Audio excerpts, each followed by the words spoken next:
마가복음 2장 13절에서 17절입니다. 마가복음 2장 13절에서 17절. 같이 읽겠습니다. 시작.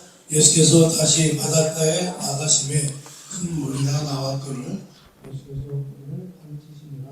또 지나시다가 알페오의 아들 레위가 생활에 앉아있는 것을 보시고 그에게 이르시되 나를 따르라 하시니 일어나 따르니라. 그가 집에 앉아 잡수실 때 많은 세리와 죄인들이 예수와 그의 제자들과 함께 앉았으니 이는 그러한 사람들이 많이 있어서 예수를 따르니라. 바리새인의 서기관들이 예수께서 죄인 및 세리들과 함께 잡수시는 것을 보고 그의 제자들에게 이르되 어찌하여 세리 및 죄인들과 함께 먹는가. 예수께서 들으시고 그들에게 이르시되 건강한 자에게는 의사가 쓸데없고 병든 자에게라 쓸데가 있느니라.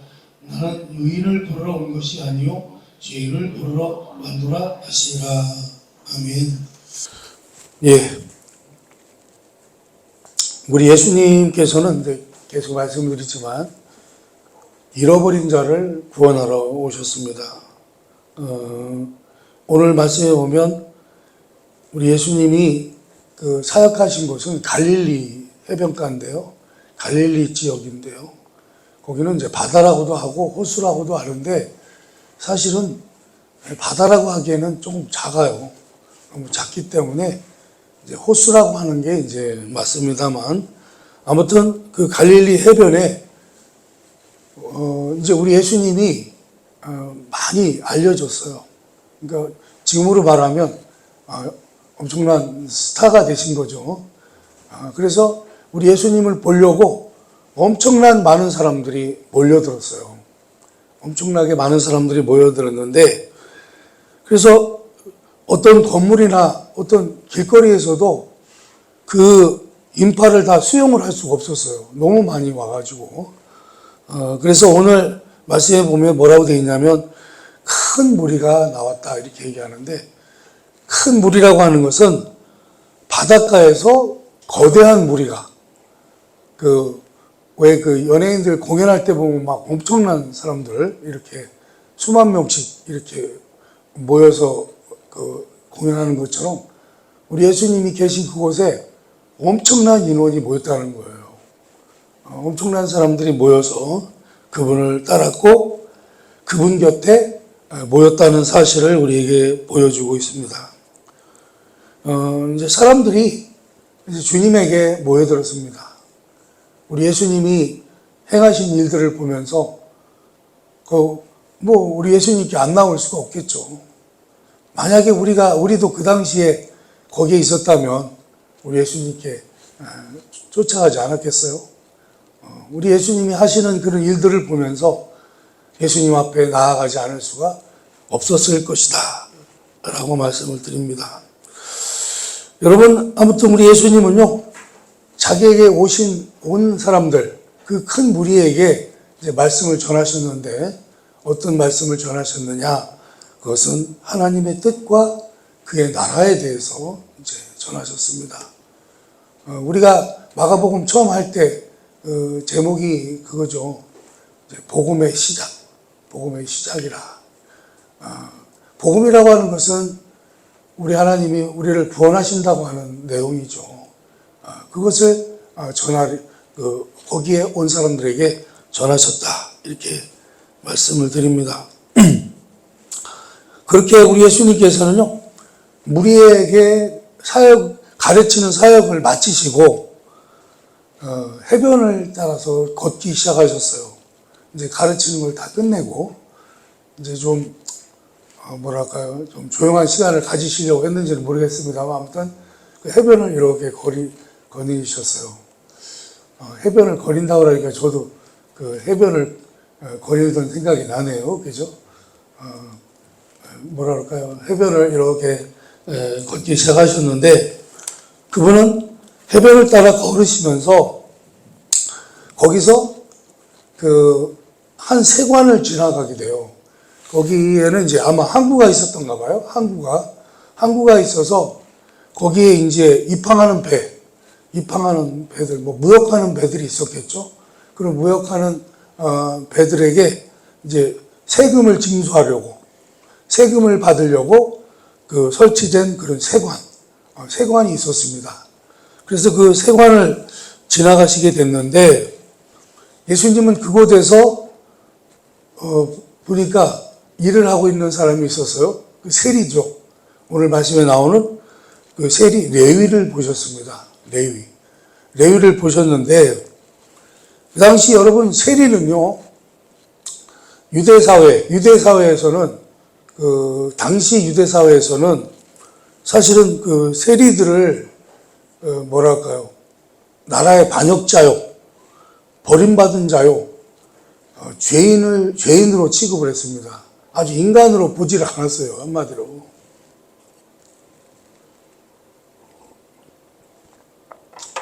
그들은요, 몹시 미움을 받았어요. 사람들한테 미움을 받고 배척을 받았습니다. 그들은요, 로마 권력에 자신들의 영혼을 팔아버린 자, 그러니까 매국노로 여겼다는 거죠. 아주 인간 쓰레기 취급을 한 거예요, 사람들이. 왜 그러냐면 그들은 대다수가 한마디로 도둑놈이요, 사기꾼이요, 강탈자였다라는 거죠. 왜 그러냐면 항상 자기들의 호주머니를 채우기 위해서 원래는 법으로 이렇게 근거된 세금, 그 세금보다도 훨씬 더 많은 세금을 부과했다는 거예요. 그걸 챙기려고, 그 돈을 착복하려고 그런 불법을 했다라는 것입니다. 그래서 여러분, 그 당시 세리들은요, 대다수가 잘 살았다는 거예요. 굉장히 부유하게 살았다는 거예요. 우리나라도 과거에는 그렇다는 말이 있었습니다만, 세무공무원, 지금으로 말하면 세무공무원이죠. 지금도 세무공무원들이 그 위력이 세죠, 그죠? 과거에는 그 세무공무원들의 그런 게 좀 있었기도 했습니다, 사실은. 이제 제가 직장생활 할 때 보면 그랬습니다만, 아무튼, 이 마태가요, 우리 예수님을 만나고 나서 자기네 집에서 큰 잔치를 벌였어요. 그 큰 잔치를 벌였는데, 큰 잔치를 벌릴 정도로 그렇게 큰 집을 소유했다는 거예요. 레위나 마태나 같은 말인데, 이 레위가 엄청난 그런 부유를 소유했다고 하는 것을 우리가 알 수 있습니다. 예수님께서는 그런 레위로 하여금 나를 따르라 이렇게 말씀하죠. 나를 따르도록 부르셨습니다. 대부분 유대 세리들은요, 유대 세리뿐만 아니라 모든 사람이 다 그렇습니다만 돈을 사랑하죠. 돈을 사랑하고 부에 대한 욕망 때문에 이들이 로마의 세금을 징수하는 그런 세리가 된 이유는 사실은 어떻게 해요? 그런 돈 때문에, 그런 부에 대한 욕망 때문에 사실은 그런 일을 하게 된 거죠. 이러한 사실을 보면 이 젊은 레위, 그러니까 마태가 소위 말하는 삶의 좋은 것들과 부에 대한 탐욕에 빠져 있었던 사람이라는 것을 알 수 있습니다. 근데 사실은 이게요, 오늘 말씀에는 레위라고 나오지만 여러분 다 뭘 사랑해요? 돈을 사랑하고 부에 대한 욕망이 다 있죠. 없는 사람이 어디 있습니까? 어떻게 보면 이 레위는 누구를 말씀하고 있는 거예요? 사실은 우리를 말씀하고 있는 것입니다. 여러분, 그 레위는요, 당시 자신의 나라와 민족을 배반할 정도로 탐욕에 사로잡혀 있었습니다. 그가 그토록 탐욕에 사로잡혀 있었기 때문에 그는 사람들이 증오하는 삶, 그 직업이라는 자체가 너무 안 좋은, 한마디로 좀 더러운 직업이기 때문에 사람들이 싫어한단 말이죠. 증오하고, 저놈은 인간도 아니야. 이런, 그런 대상이 됐음에도 불구하고, 어떻게든지 돈만 잘 벌으면 된다. 내가 부자만 되면 된다. 라는 그것 때문에 그러한 증오하는 삶, 다른 사람들로부터 증오를 받는 그런 그런 삶을 참고 견딜 수 있다고 생각을 한 거예요. 그러다 그가 어느 날 깨닫게 되는 순간이 다가옵니다. 자기가 불을 위해서 치른 그 대가, 사람들로부터 미움받고 저주를 받고 이런 내가 불을 위해 얻기 위해 치르는 그 대가는 보니까 살아보니까 어떻게 해요? 그만한 가치를 지니지 못했더라는 거예요. 그런 가치가 없더라는 거예요. 사람들의 매서운 시선들, 가시도 친 말들, 소외감, 증오로 인해서 그의 마음이요, 찢어질 대로 찢어져 있었다라는 것입니다. 그러다 보니까 어떻게 했어요? 이제 그 직업에 대해서, 자신의 상태에 대해서 뭔가 참으로 회의감을 가지고 있었겠죠.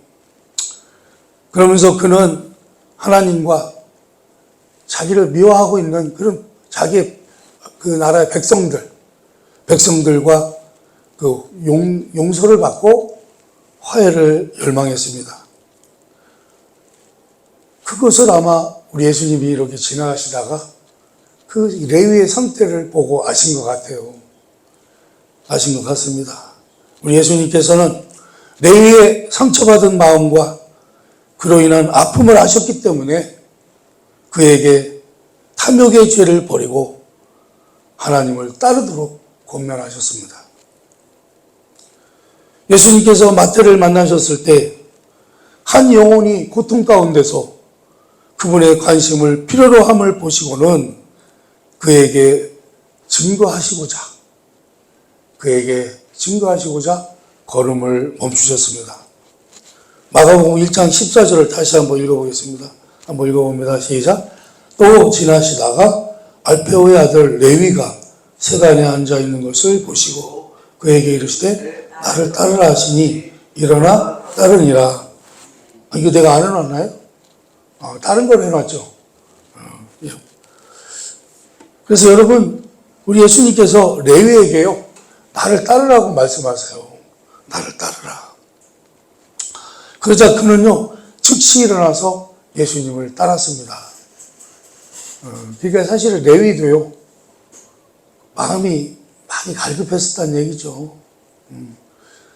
사람이요, 정말 어떻게 보면 악하게 살잖아요. 내가 악하게 살면 그 악하게 산다고 해도 그 마음이 편하지는 않다는 얘기죠. 않다는 얘기예요. 근데 지금 시대는 어떻게 보면 더 악해진 것 같아요. 세상이 더 악해져서 정말 너무나 큰 악행을 저지르면서도 악한 삶을 살면서도 그것이 잘못된 건지 그게 죄인지 이런 것들을 모르고 살아간다라는 것입니다. 지금 우리나라 실정을 보고 말씀드리는 거예요. 우리나라 이 정치한다는 사람들, 정말 지금 우리 국민들을 지금 부렁텅이로 몰아넣고 있잖아요. 나라를 망치고 있다고요. 정말 잘 살았던 이 나라, 자유롭고 행복하게 살던 이 나라를요, 아주 그냥 공산주의로 만들려고 하고 있고, 이 나라를 그냥 망가뜨리려고 하고 있는 그런 모습들을 보면서 말이죠. 참으로 안타깝습니다만, 아무튼 우리 예수님께서는 레위에게요, 나를 따르라 하셨어요. 레위는 그래도 마음의 가책을 가지고 있었던 것 같습니다. 사실은 여러분, 이것을요, 이렇게 얘기할 수 있어요. 이것은요, 어떻게 보면 레위에게요, 누가 임하신 거예요? 하나님의 은혜가 임하셨다라고 볼 수 있습니다. 여러분, 사람이요, 영적으로 죽은 상태에서는요, 내가 악한 일을 하고 내가 악행을 저질러도요, 그게 악한 일을 저지르는 건지를 몰라요. 그런데 우리 하나님께서 아까 소대 말씀드린 것처럼 우리 예수님은 잃어버린 자를 구원하러 오셨다고 말씀드렸잖아요. 구원을 받아야 될 사람들, 그 사람들에게는요 하나님의 은혜가 임하는 것입니다. 그래서 그 영을 깨우는 거죠. 영을 깨워요. 그런 시기가 있어요. 그리고 우리도 그런 경험들이 다 있을 것입니다. 그래서 예수님께서 레위에게 나를 따르라 했을 때 그는 즉시 일어나 예수님을 따를 수 있었다는 것입니다. 그것은 마태가 그동안 누려왔던 모든 것들, 그 엄청난 것들을요, 세상적으로는 잘 나가는 것들을요, 다 내려놓았다는 것입니다. 예수께서는 버려지고 죄인된 사람을 부르셨습니다. 그리고 마태는요, 이 레위는요, 예수님을 따르기 위해서 모든 것을 다 버렸다는 사실입니다. 마태는 모든 것을 희생했습니다. 자신의 직업과 엄청난 수입을 포기했습니다. 대다수의 다른 제자들은 보면요, 우리 예수님의 제자들도 우리 예수님이 우리를 구원하시기 위해서 십자가 달려 죽으실 때 여러분 제자들은 어떻게 한 줄 아세요? 제자들은 다 도망가가지고 어디로 갔어요? 원래 우리 예수님의 제자들이 뭐 하던 사람들이죠? 어부잖아요. 어부하러 돌아갔어요. 다시 어부하러. 그래서 다시 어부를 한 거예요. 했는데 이제 우리 예수님이, 부활하신 예수님이 찾아오셔서 그들에게 말씀하시죠. 내 양을 너희들이 맡아라.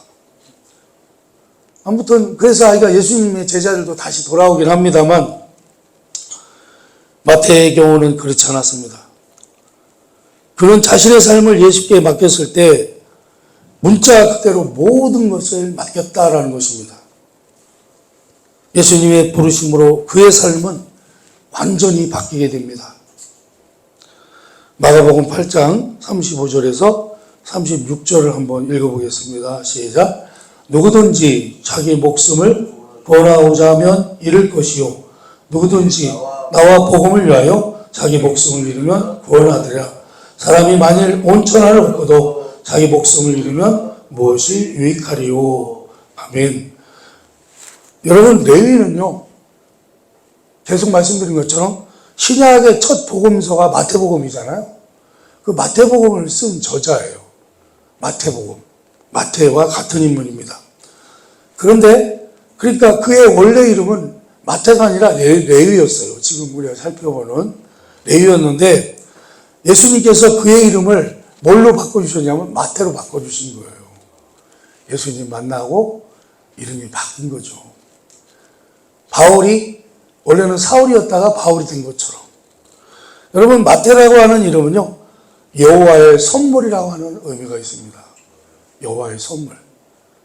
여호와의 선물이라는 것은 참 우리가 여호와의 선물 하면은 어떤 말과 비슷하다고 볼 수 있냐면 하나님의 은혜라는 말과 비슷합니다. 똑같다고도 볼 수 있죠. 은혜라고 하는 것은 하나님이 우리에게 주신 선물을 말하는 거거든요. 우리를 구원하시는 그 선물, 우리를 구원하신 선물을 우리가 은혜라고 하는데, 이렇게 그래서 마태는요, 자기를 언급할 때마다 항상 그에게 베풀어 주신 하나님의 자비를, 하나님의 은혜를 강조했다라는 것입니다. 그래서 그런 마태는요, 버려지고 죄인이었던 자신을 구원해 주신 하나님의 그 영광스러운 자비에 대해서 사람들이 알기를 원했습니다. 에베소서 2장 4절에서 5절 말씀입니다. 한번 읽어봅니다. 시작.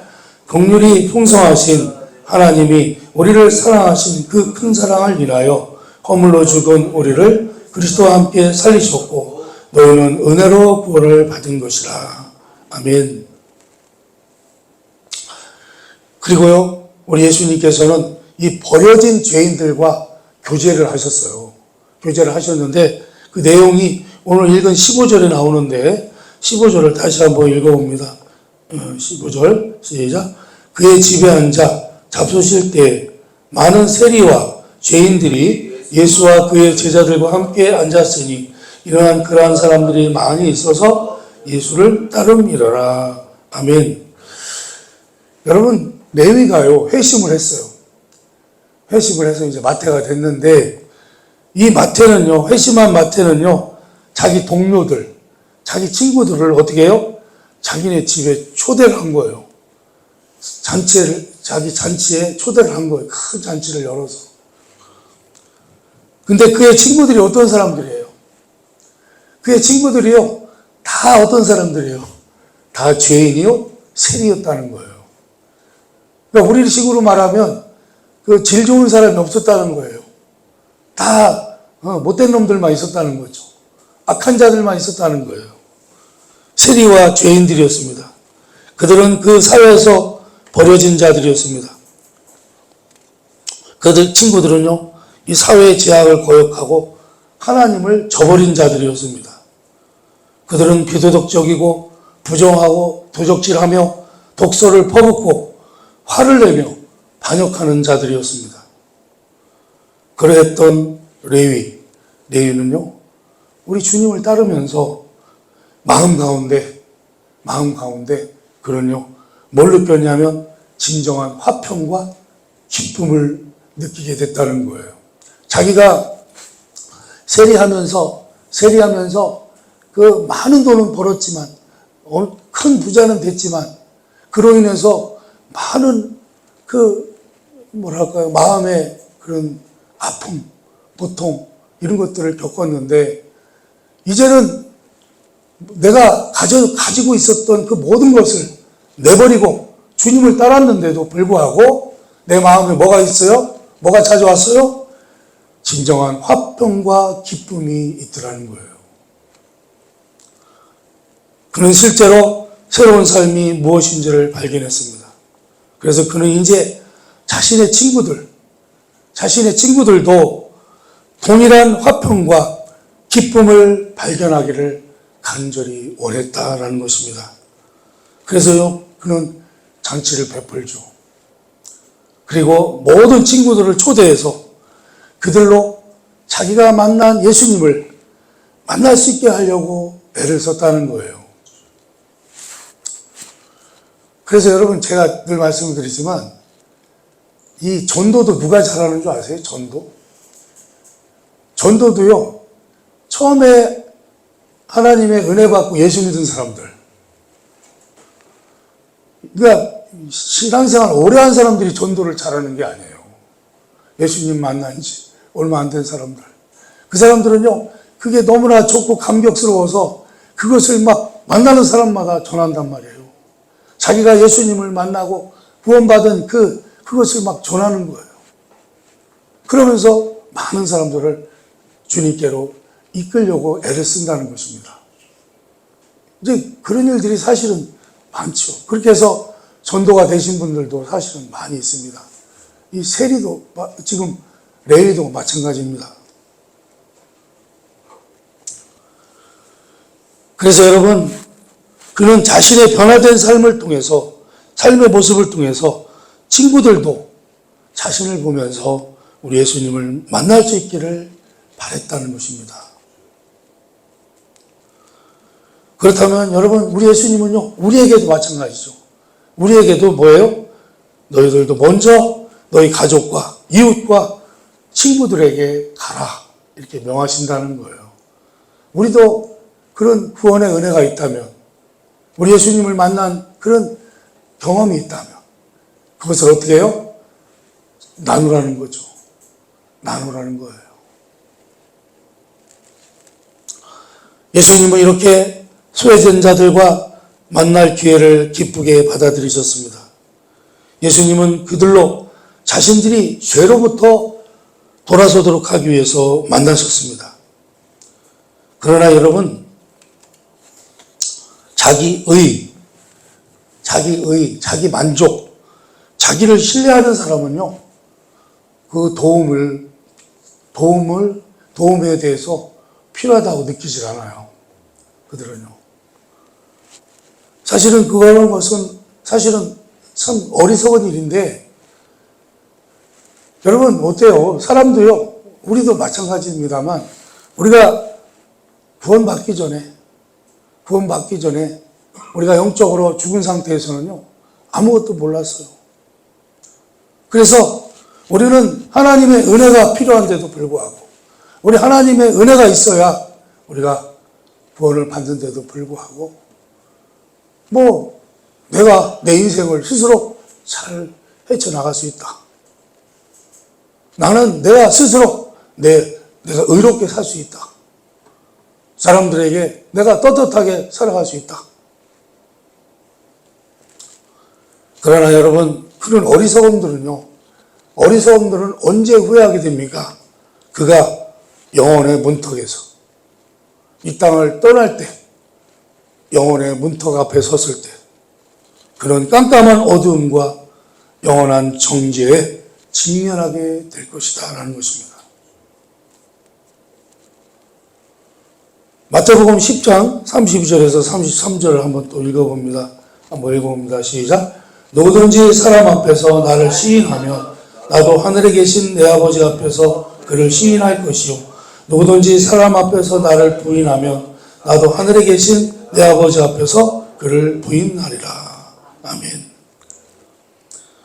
아무튼 이렇게 소외된 자들 그리고 죄인들에게요 우리 예수님의 영향이요 굉장히 크게 미쳤습니다.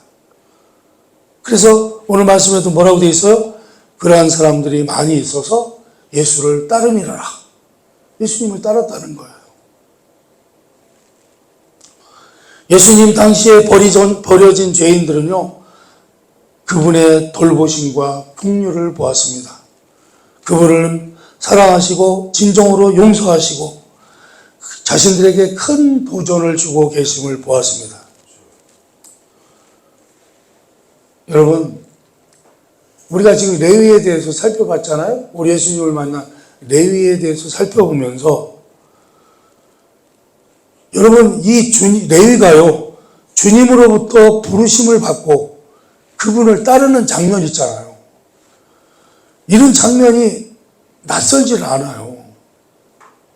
여러분, 이게 조금 어디서 본 듯한 그런 일들 아닙니까? 아니면 여러분들이 이러한 일들을 경험한 것은 아닙니까? 왜 그렇습니까? 사실은 나와 여러분도 레위와 같은 이런 죄인의 자리에 있었기 때문입니다. 하나님을 몰랐습니다. 어떻게 사는 것이 올바른 것인지 알지 못했습니다. 타고난 죄성으로 인해서 죄 가운데 살고 있었습니다. 육신의 정욕, 안목의 정욕, 이생의 자랑 가운데서 살았습니다. 우리 모두는 다 어때요? 레위처럼 영적으로 죽은 자였습니다. 그러나 여러분 때가 돼서 하나님의 아들 예수님이 오셨습니다. 우리의 고질적인 죄의 문제를 해결해 주시고 우리를 구원하러 오셨습니다. 이제 레위가 마태가 된 것처럼 사울이 바울이 된 것처럼 여러분 우리도요 하나님의 은혜로 달라지게 되었다라는 것입니다. 여러분 우리 예수님과 레위의 만남의 장면이 바로 그 장면이라는 거죠. 그래서 이 장면이요 낯설지가 않고 내가 잘 아는 것 같은 말씀이죠. 여러분 이렇게 우리는 하나님의 은혜로 영적으로 죽었던 우리가 진정으로 거듭날 수 있게 되었습니다. 그리스도 예수 안에서 재창조될 수 있다는 것입니다.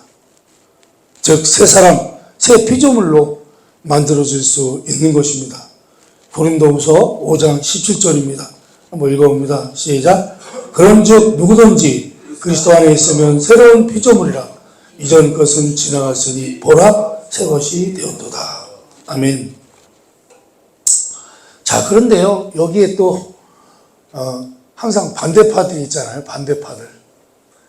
바리새인과 서기관들이요 우리 예수님이 죄인들하고 교제하시는 것을 못마땅하게 여겼어요. 여러분 바리새인이나 서기관들은 유대인의 그런 종교 지도자들이잖아요. 이 종교 지도자들은, 유대인들은 어때요? 죄인들하고는 상대를 안 하죠.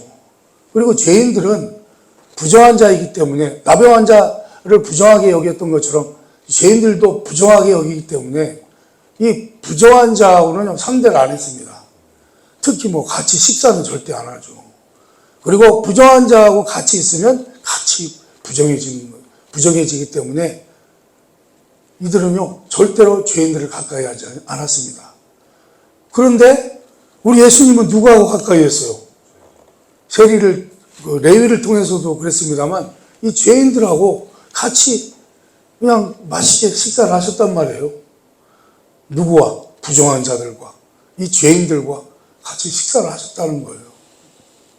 그러니까 이 바리새인과 서기관들, 당시에 이 종교 지도자들은요, 못마땅한 거죠.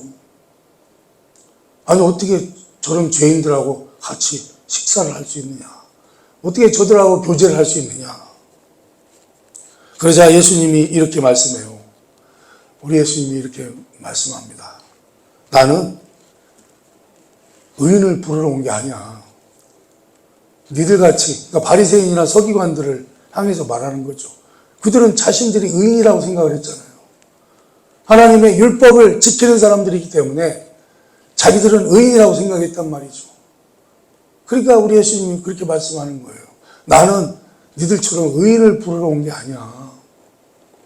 나는 죄인을 부르러 왔어. 야, 건강한 사람은 의사가 필요가 없듯이, 건강한 자에게는 의사가 필요 없듯이, 나는 건강한 자를 위해서 온 게 아니라 어떻게 해요? 병든 자를 위해서 오셨다는 거예요. 그래서 우리 예수님은 뭐예요? 의인을 부르러 온 게 아니라 누구를 부르러 오셨어요? 죄인을 부르러 오셨다는 거예요. 자기 스스로 의인이라고 생각하는 자, 그런 가짜 의인은 자기에게 회개가 필요하다는 사실을 모른다라는 것입니다. 회개라는 게 뭐예요? 우리 주님 하나님께로 돌아서야 된다고 하는 것을 모른다는 거예요. 로마서 10장 3절입니다. 한번 읽어봅니다. 시작. 하나님의 의를 모르고 자기 의를 세우려고 힘써 하나님의 의에 복종하지 아니하였느니라. 아멘. 자칭 의인들, 자기가 의롭다고 생각하는 사람들, 이런 사람들은요, 회개하라고 하는 우리 주님의 부르심을 듣지 않는다는 거예요. 그러나 죄인들은 그 부르심을 듣습니다. 그분은 사람들로 하여금 회개하도록 부르십니다. 그분이 누구세요? 메시아, 하나님의 아들이십니다. 이게 뭐예요? 이게 복음이라는 것입니다. 기도하겠습니다. 주님 감사합니다. 오늘도 저희들